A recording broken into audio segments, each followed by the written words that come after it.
Building a dock is no different than building a deck or a porch, unless you have to deal with a 2-foot snapper, or one of these guys, an 8-foot alligator in your backyard.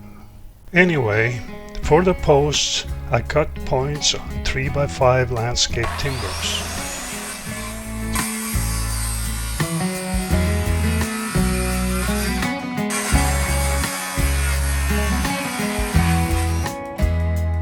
Three feet from the point, about where the bottom would be, I wrapped and tacked a shower liner. Supposedly, this is to keep barnacles from attaching themselves to the posts.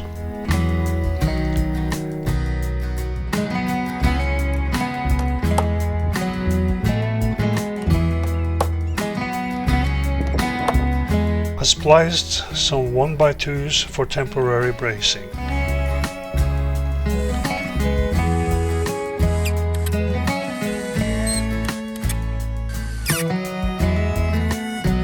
Hip waders was necessary to keep slimy critters from attaching themselves to my legs. Since using a post hole digger would not have worked out too well, I used my pressure washer to jet the posts to the proper depth, hopefully down to bedrock. And of course I stirred up the curiosity in my backyard friend. Perhaps it was time for me to take a break. But I pressed on, knowing my friend was eyeballing me. After a while I had the post in and braced. My friend had come to rest just a few yards away, but eventually decided to move on. I probably scared him. Bright and early on day 2, I started on the deck framing, beginning with the perimeter.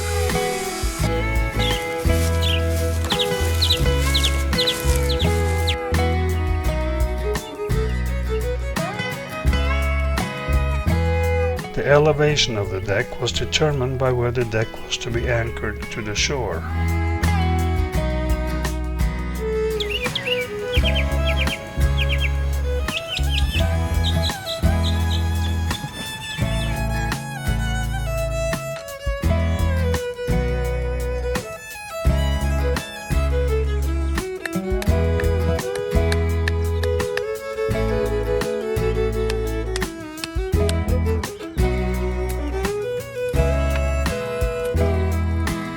This is just a little tyke, 4-footer or so.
By the end of day 2, I had the deck framing done.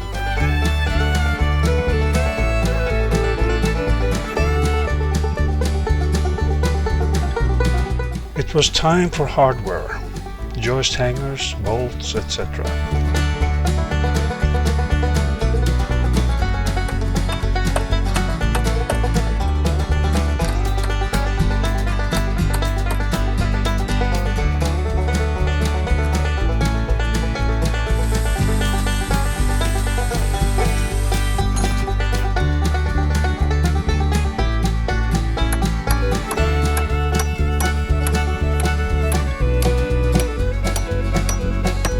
The water level was on the rise, so it was urgent to get the hardware installed, at least on the water side.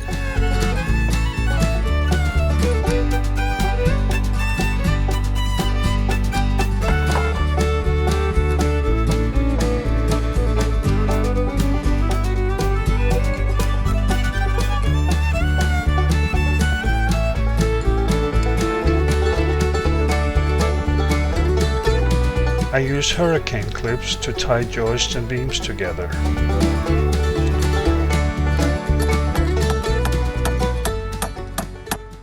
Six-inch joist hanger at the shoreline.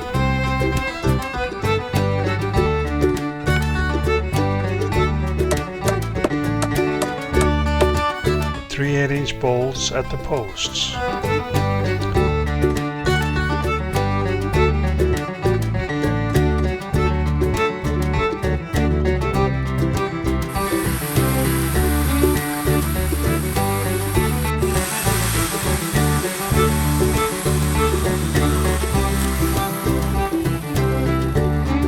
For the decking, I use 5/4 by 6-inch treated planking.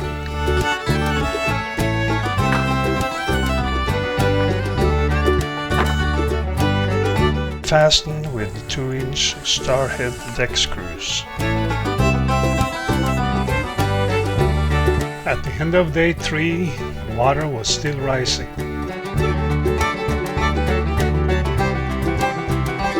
So far, so good.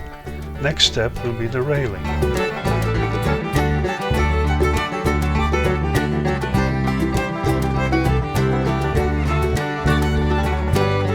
Needless to say, I was pissed. If I'd wanted a floating dock, I would have made one.